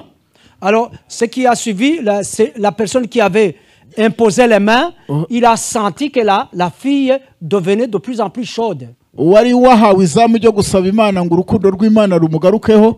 Celui qui était en ce moment en train de prier Dieu pour que l'amour de Dieu lui revienne. Ariko agiye gukanguka akanguka ari igitangaza gikomeye cyane. Et quand elle s'est réveillée, c'était vraiment un grand miracle. Yarambwiye ngo yarakangutse atangira kubona taburo iri imbere ye.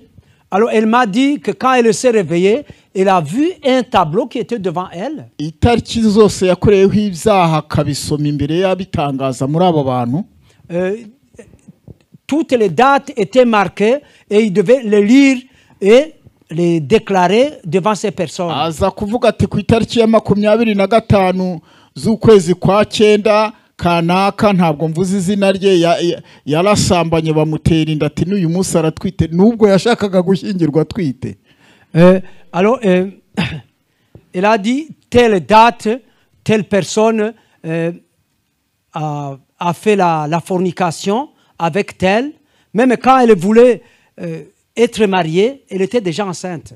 Hanyuma ababyeyi be baravuga bati mwari mukoze neza ubwo yaragarutse mu mubiri nuko garutse yasaze. Alors ses parents ont dit mais vous venez de faire une bonne chose, elle est revenue à la vie, malheureusement elle est revenue folle. Yataburivaho hazaho iyase. Alors, après le premier tableau, son propre tableau, le tableau de son papa est venu. Aravuga ati avuga se mu izina ati ku itariki ya 20 z'ukwezi kwa 4 yagiye kurarana n'umugore w'abandi muri hoteli bunaka. Alors il a dit le papa telle date il est parti dormir avec la femme d'hôtel à l'hôtel tel. Ubwisariruka n'abandi bose batangira kwirukanka bati ibintu byacitse.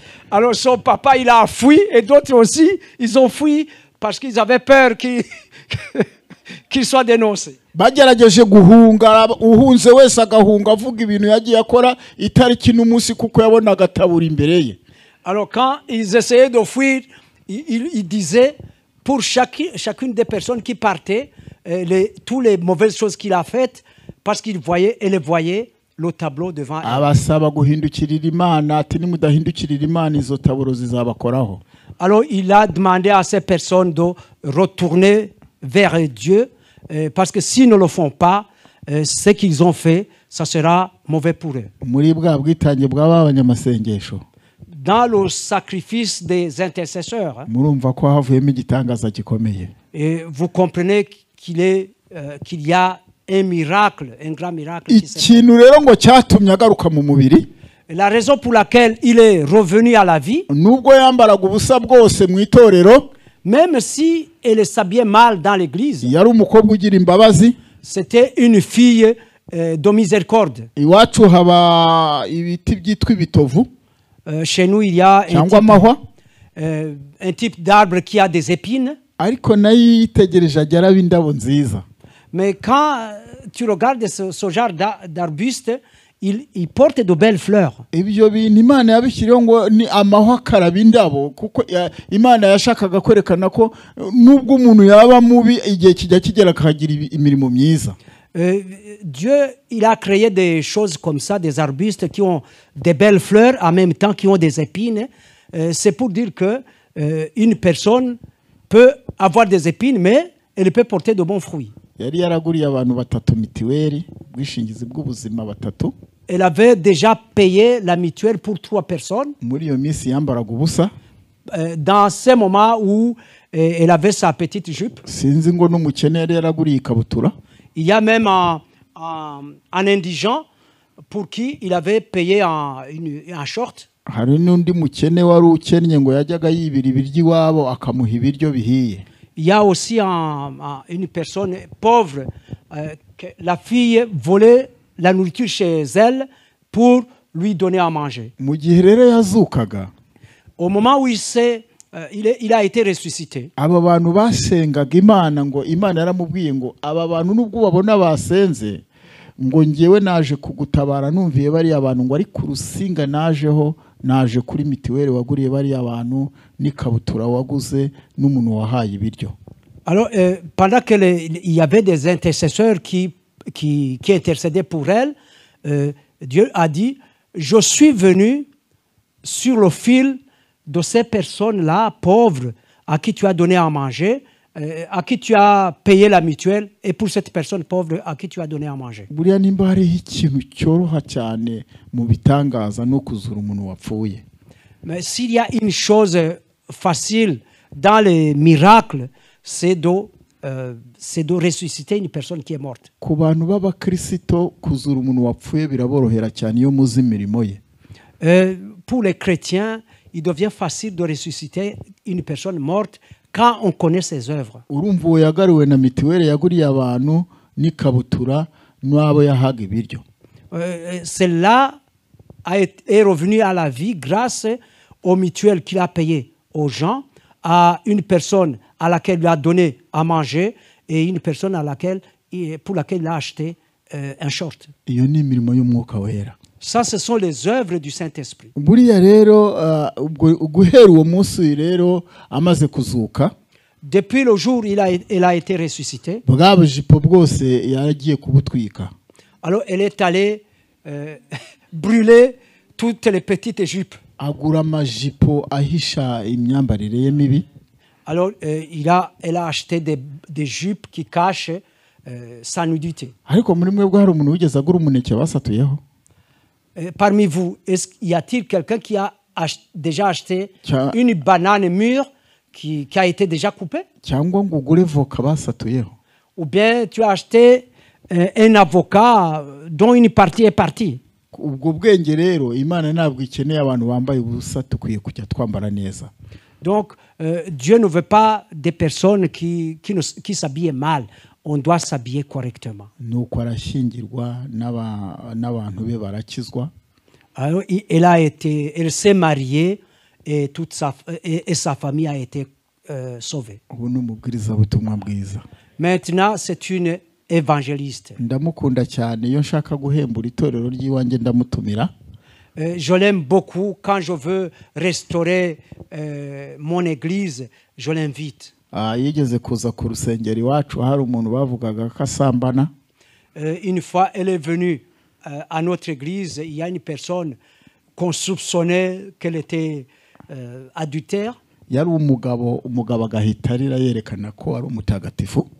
C'était un homme qui savait pleurer pour montrer qu'il était saint. Nuko abantu bakavuga bati uyu mugabo baramurenganya. Et les gens disaient par compassion, vraiment, c'est injuste pour cet homme. Umunsi umwe rero uwo mumama yaje ku rusengero aho nayoboraga. Alors un jour, cette maman est venue à l'église dont j'étais responsable. Aravuga ati hano mu rusengero harimo umuntu usambana ariko agahakana kasambana.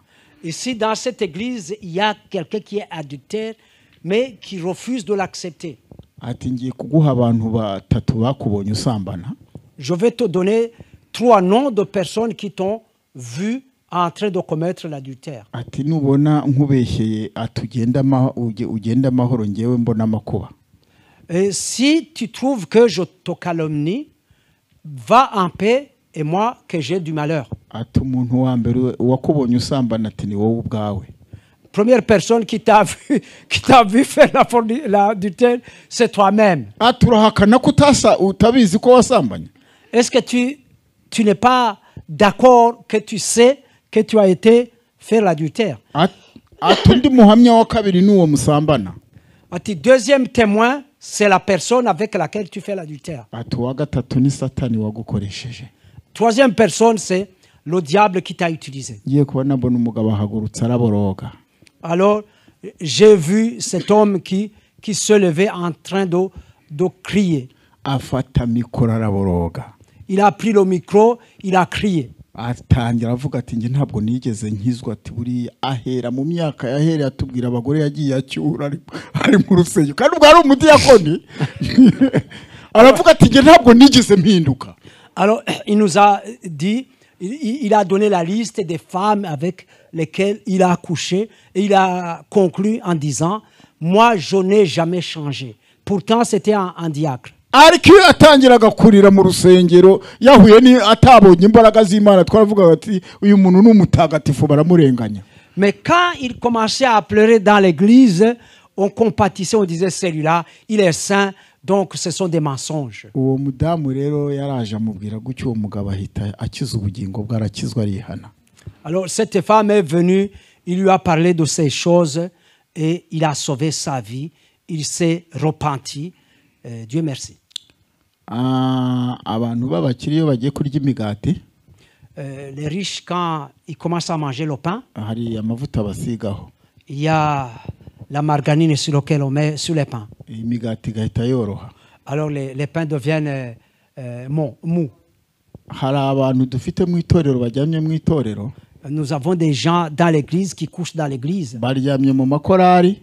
Ils sont dans les chorales. Baryamye mu badiyakoni. Ils sont dans les diacres. Baryamye mu bapastoro. Ils sont parmi les pasteurs. Baryamye mu babwirizabutumwa. Ils sont parmi les évangélistes. Hanyuma bakabaha inyigisho zimeze nka margarine. On leur donne des enseignements qui ressemblent à la margarine. Bakabasiga kabisa bakavuga bati mwebwe ntacyo bitwaye.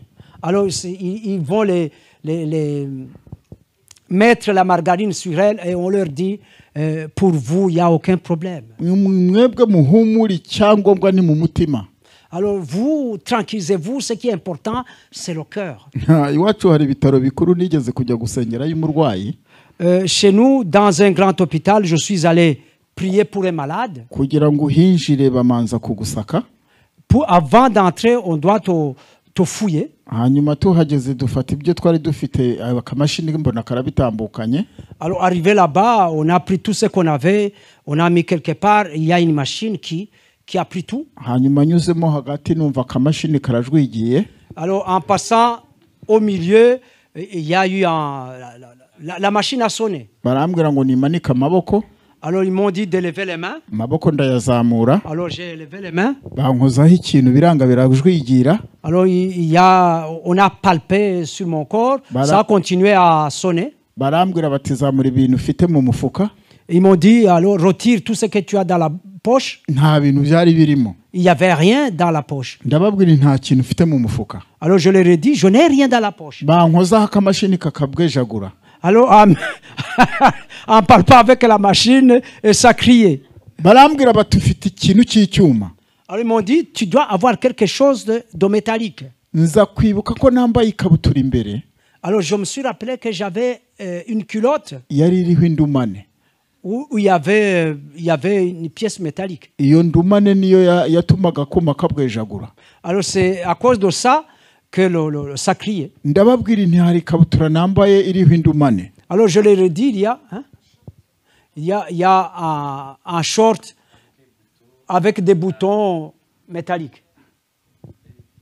Oui, comme une ceinture, vous voyez, comme une ceinture. Nuko barambwira bati ngaho tambuka. Alors ils m'ont dit alors tu peux passer. Ariko ntambutse nibaza byinshi cyane. Mais après quand je suis passé, je me suis posé beaucoup de questions. Ndavuga nti ubwo ntatambutse kubera indumane abantu bazatambuka bate ku urembo rwo mu ijuru. Alors comme il m'a été difficile de passer à cause de mon short, comment est-ce que les gens vont passer la porte du ciel? Abantu bafite ibintu byinshi bari gukururana nabyo byinshi. Et les gens ont beaucoup de choses qu'ils sont en train de tirer. ibintu byose bagakurura bakagira ngo bazinjirana nabyo mu ijuru. Et ils tirent beaucoup de choses. Ils pensent qu'ils pourront rentrer avec ça au ciel. Nigeze kuganira n'umusirikare kera Dans le temps, j'ai discuté avec un militaire. ambwira ahantu ngo bajyaga kubabatiriza, Alors il m'a dit là où on allait les baptiser. hanyuma ngo baryamaga ahantu hasi besitaye imbunda, amasasu ngo akagenda, umusaraba hasi, umutambiko n'umuhagariko. Alors il couchait par terre et les balles sifflaient en croix. Kandi ngo aho babaga baryamye hasi ngo isasu ryacaga hejuru nko kuri santimetero 30. Alors là où ils étaient couchés par terre, les balles sifflaient à plus ou moins 30 cm au-dessus de leur corps. Imbunda zatangira kuyarekura ngo uzamuye umutwe agahita bawubomora. Et quand, au moment où on commençait à tirer, si tu levais un tout petit peu la tête, et alors la tête partait avec les balles. Yarambwiye ati wangu amazi yabaga yamwanze. Donc, alors celui-là, ça veut dire que c'était son jour. Ngabarokotse muri icyo kibaya, Ceux qui sont rescapés de cette vallée, nibo bagendaga bagahabwa ijya myenda ya simoko. ce sont à ceux-là on leur donnait l'habit, les smokes, les taches-taches. Atabanyabwoba babaga batakayeyo. Ceux qui avaient peur restaient, leur vie était restée là-bas. Ati yakumva rihinze yazamura igipande cy'inyuma rikagihitana. En entendant le bruit des balles, s'il se levait le derrière, alors la balle passait par là. Ati uzamuye urutoki rwarahasigaraga. Si tu lèves le doigt restait là. Ati byasabaga kumana n'ubutaka. Et ça demandait vraiment d'être collé au sol. Atubaye uri ku rugamba ati ukaryama mu ntozi ntabwo unyeganyega. Mais quand tu es dans le combat, tu couches à travers les fourmis, tu ne peux pas bouger. Iyo uzamuye umutwe abanzi barawumena. Si tu lèves la tête, l'ennemi casse la tête. Muri iyi minsi rero abantu bashaka kugenda mu itorero batarigeze babatizwa, batarigeze bakizwa. Ces derniers temps, les gens veulent être dans l'église alors qu'ils n'ont jamais été baptisés, qui n'ont jamais été sauvés. Paul yaravuze rero akoresha iryo jambo ry'igisirikare. Paul a utilisé ce mot de militaire. Ngo nawe umusirikari ngo yishyire mu by'ubu bugingo. On ne peut pas être militaire et être dans cette vie. Kuko adashobora kunezeza ngo wamwandikiye igisirikare. Parce qu'il ne peut pas plaire à celui qui l'a enrôlé. Dufite rero umwuka wera udushyira ku ikosi. Nous avons le Saint-Esprit qui nous met de l'ordre à nous. Iyo atahari mu itorero, quand il n'est pas dans l'église, uzabona abakristo basa n'abapagane bose. Tu verras que les chrétiens ressemblent aux païens. Ndumva narigeze nababwira ukuntu Satani yigeze yinjira muri bene data akabarasira mu cyayi mu itase y'icyayi. Je pense que je vous ai déjà dit comment le diable est rentré dans nos frères et sœurs et il les a attrapés à travers une seule tasse de thé. Buri wese akajya abwira undi ati ngwino tujye kunywa icyayi. Alors chacun disait à l'autre, viens, on va boire du thé. Ari umuzimu wafatiye abantu mu cyayi. Alors, pendant que c'est un démon qui a pris les chrétiens dans un thé. Twagira ngo rero dusenga Imana. Je voudrais qu'on prie le Seigneur. Dusaba umwuka wera kugira ngo aze mu mitima yacu. Et demandons que le Saint-Esprit vienne occuper nos cœurs. Kuko umwuka wera niba atari mu itorero abantu bacu bazabahamba bitari ngombwa ko babahamba. Parce que si le Saint-Esprit n'est pas dans l'église, on va enterrer nos gens alors que ce n'est pas nécessaire de les enterrer. Nigeze kumva inkuru imwe yarambabaje cyane na n'uyu munsi ariko iyo nyitekereje numva mbabaye.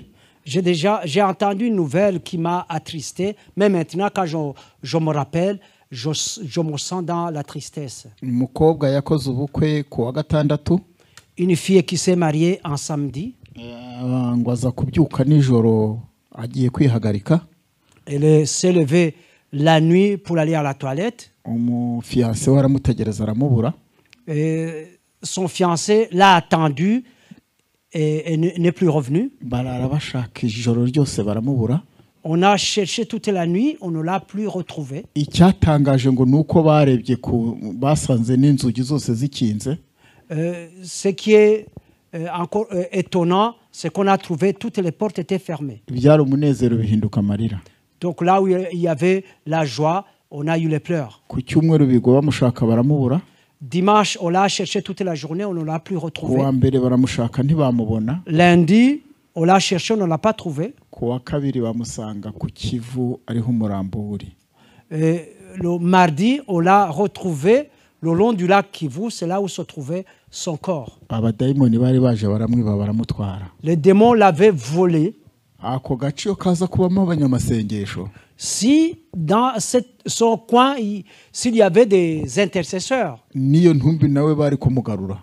mais ils auraient pu remettre à la vie son corps. Ni ikitorero rimaze inaha mw'isi. Voilà le rôle de l'Église dans ce monde. Nimubona hari ibibazo byavutse hano mu itorero, Si vous avez des problèmes dans l'Église, Umwami Yesu ari kumwe namwe kugira ngo abafashe ibyo bibazo abikuremo. le Seigneur Jésus est avec vous pour vous aider à résoudre ces problèmes. Gusa dusabwa kwirinda. Seulement, il nous est demandé de nous garder. Nkunda gusenga amasengesho nkabwira Imana ngo nimeze igiti cyo kuyubaha muri nge. J'aime prier et de demander à Dieu qu'il fasse grandir l'arbre de le respecter en moi. Twese turi hano dukeneye umwuka wera. Nous, tous qui sommes ici, nous avons besoin du Saint-Esprit. Ushobora kuba warawubatijwemo yaruzurutse utacyuzuye umwuka wera. C'est possible que tu aies déjà été baptisé dans le Saint-Esprit, mais que le Saint-Esprit, le niveau a baissé. Iyo naheruka gusenga njya cyane ngewe.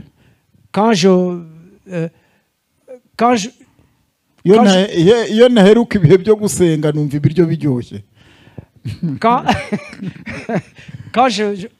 je ne prie plus assez, je sens que la nourriture devient de plus en plus bonne. Ikintu cyose ubonye wumva warumaho kumva ko kimeze. Donc tout ce que tu vois, tu sens que tu as le besoin de goûter pour sentir comment c'est. Ariko iyo umuntu ari mu mwuka wera, Mais quand on est dans le Saint-Esprit, uraryama wakwibuka ko utasomye ijambo ry'Imana ukumva nta mahoro ufite. tu te couches et tu te rappelles que tu n'as pas lu la parole de Dieu tu sens que tu n'es pas dans la paix. Uraryama wakwibuka ko hari iteraniro baranze utarigiyemo umwuka wera akakubaza ati kuki utagiye guterana. Alors tu te lèves et tu te rappelles qu'il y a une réunion qui a été annoncée à l'église et le Saint-Esprit te demande pourquoi est-ce que tu n'es pas parti avec iyo umuntu yuzuye umwuka wera ntagafunika. Quand on est rempli du Saint-Esprit, on ne se fatigue pas. Hari umukobwa iwacu twasenganaga, une fille qui priait avec nous, yari afite impano yo guseka. elle avait le don de rire. Yaba Kristo bazaga mu rusengero yajya kubasuhuza ari kumwenyura buri wese akabwira undi ati aseka nka marayika. Alors les chrétiens qui venaient à l'église, quand elle allait leur dire bonjour, ils la voyaient, ils disaient elle rit comme un ange. Abantu benshi bakijijwe kubera iyo seko ye. Il y a beaucoup de personnes qui ont été sauvées grâce à son sourire. Nababwiye undi mukobwa watwaririmbaraga muri korali. Je vous ai déjà dit une autre fille qui était dans la chorale en même temps que moi. Yari igikara n'uyu munsi nta muntu nari nabona usa nawe. Il était vraiment très noir. Même en ce moment, je n'ai jamais vu une personne aussi noire comme elle. Ariko iyo bahaga korali indirimbo yahitaga yaka nka rino tara. Mais chaque fois qu'on donnait un chant à la chorale, elle resplendissait comme cette lumière. Mu rusengero abantu bazaga kureba umukobwa waka. Alors les gens venaient voir une fille qui resplendit. Umupasiteri umwe watuyoboraga. Un pasteur qui nous dirigeait. Twagize ikibazo ku rusengero gikomeye cyane. Nous avons eu un grand problème dans l'église. Uwo mukobwa hakizwaga abasore gusa baje kureba umukobwa waka. Donc ce sont des jeunes gens qui étaient sauvés parce qu'ils venaient voir la fille qui resplendissait. Abakobwa bose bifuzaga guhagararana n'uwo mukobwa waka. Toutes les filles avaient envie de se mettre à côté de cette fille qui resplendissait. Umucyo kwinjira muri abo bakobwa yaririmbanaga nabo. Et la lumière entrait dans les filles qui chantaient avec elle. Abasore bakababona ari abamarayika baririmba. Et les jeunes gens, on les voyait comme des anges qui chantaient. habaye intambara ikomeye yo kubura abakobwa mu itorero. Il y a eu un grand combat de ne pas avoir les filles dans l'église. Kugeza ku rwego hari umudamu wari ufite abana 4 Jusqu'au moment où une femme qui avait 4 enfants, asabwa n'umusore qui a été courtisée par un jeune homme. abakobwa barabuze mu itorero Parce qu'il n'y avait plus de filles dans l'église. kuko umukobwa wese yarazaga agahita asabwa kubera ko abasore bose baturukaga imihanda baje kureba umukobwa waka. Une fille qui se présentait à l'église, elle trouvait directement un fiancé. Parce qu'il y avait beaucoup de garçons qui venaient voir cette fille qui resplendissait. Pasiteri asaba icyo gihe ateguye amasengesho yo gusenga iminsi 2. Et le pasteur a proposé des prières de 2 jours. Ati muze tujye guhendahenda Imana isuku umuhamagaro w'abakobwa.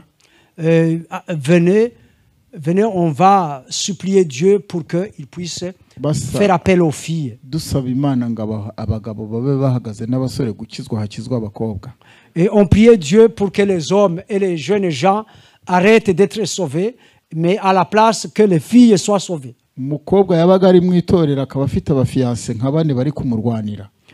Une fille qui était dans l'église, elle pouvait avoir 4 garçons qui couraient derrière elle. Yari intambara ikomeye cyane. C'était un grand combat. Mubona abakobwa batabona abagabo. Si vous voyez des filles qui ne trouvent pas de fiancés, bibereye mu rumogi. Ils sont dans les drogues. Bari mu biyobyabwenge. Ils sont dans la drogue. Umwuka wera manutse rero mu itorero. Si le Saint-Esprit descend dans l'église, aragenda akabakurura akabazana. Il va les chercher et les amène. Niho umuririmbyi yarimbye ngo azabazana Yesu azabazana n'abari kure Yesu azabazana. C'est ainsi que le chanteur a chanté. Il va les amener, même ceux qui sont loin, Jésus va les amener. Muhaguruke dusenga Imana. Levez-vous, on va prier le Seigneur. Hose habera heza ishuti zibana zirakundana neza zibanye na Yesu zirakundana neza zibanye na Yesu. Mana yacu, notre Dieu, washyize umwuka wera mu itorero. Tu as mis le Saint-Esprit dans l'église. Twabonye imbaraga z'umwuka wera mu itorero. Nous avons vu la puissance du Saint-Esprit dans l'église. Twabonye zitanga ubuzima. Nous les avons vus donner la vie. Muri iyi minsi hariho indwara z'abadayimoni. En ce moment, il y a des maladies des démons. Izo ntizashobora kutuvamo umwuka wera adahari.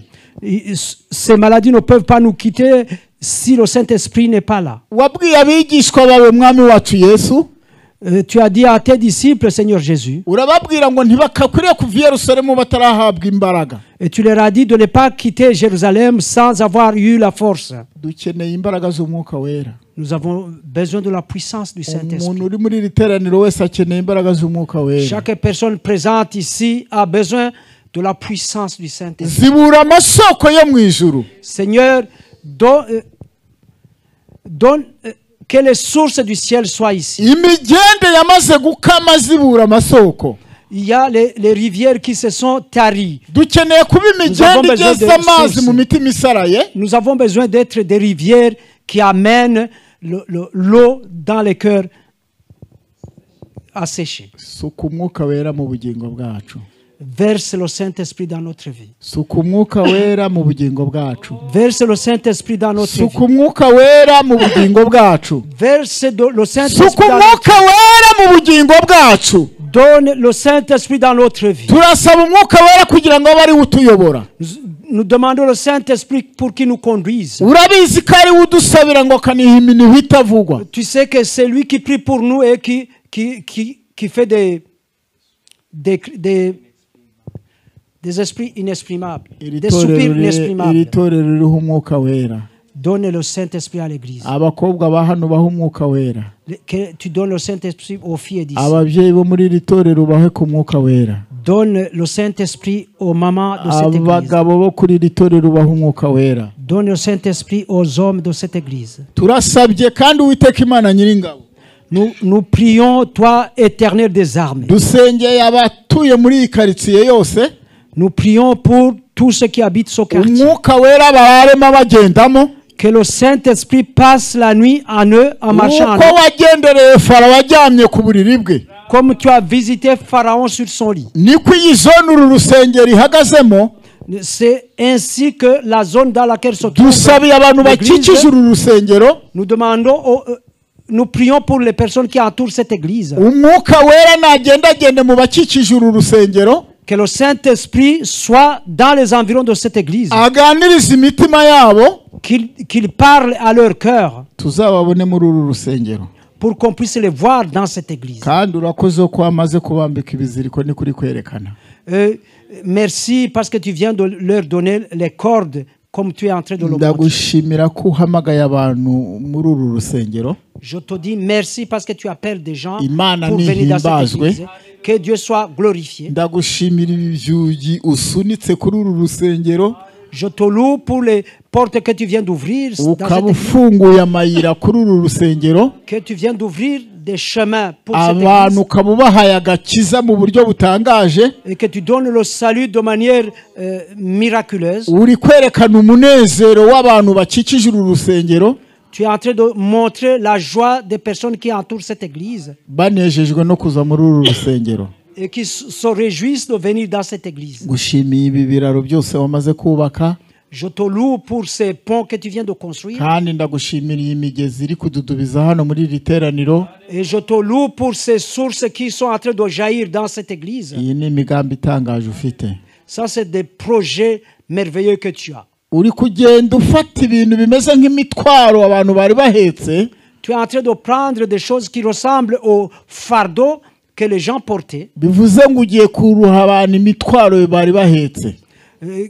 Ce qui signifie que tu vas enlever les charges que les gens portaient. Urakoze mwami nyir'ibihe. Merci Seigneur de tous les temps. Ndagushimira uyu marayika uri kugendagenda muri runo rubyiruko, Je te loue pour cet ange qui est en train de marcher parmi les jeunes afite irozuwari mu ntoki, avec un arrosoir dans ses mains. agasanga Imana iravuze ngo umusore wese urubyiruko rwose rusengera hano, Et Dieu vient de dire que toute la jeunesse qui prie ici, Imana igiye kubuhira amazi y'ubugingo, Dieu va verser sur eux une eau de vie. kandi Imana ngo ibahaye umugisha ukomeye. Et Dieu donne une grande bénédiction. Umunezero w'urubyiruko ngo wari warakamye ugarutse muri bo, La joie de la jeunesse qui avait tari est en train de revenir. kandi Imana yamaze gufukura ikintu kimeze nk'ikiyaga cyabo, Et Dieu vient d'ouvrir quelque chose qui ressemble à un lac pour eux.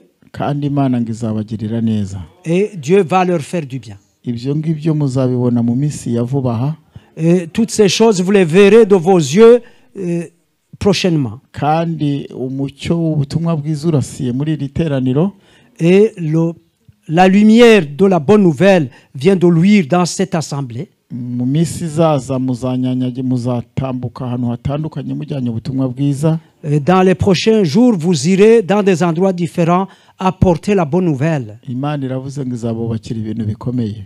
Et Dieu vient de dire qu'il va vous construire des choses très très importantes. Urakoze nyir'ibihe, Merci Seigneur de tous les temps. mu izina rya Yesu Kristo, C'est au nom de Jésus. amen. Amen.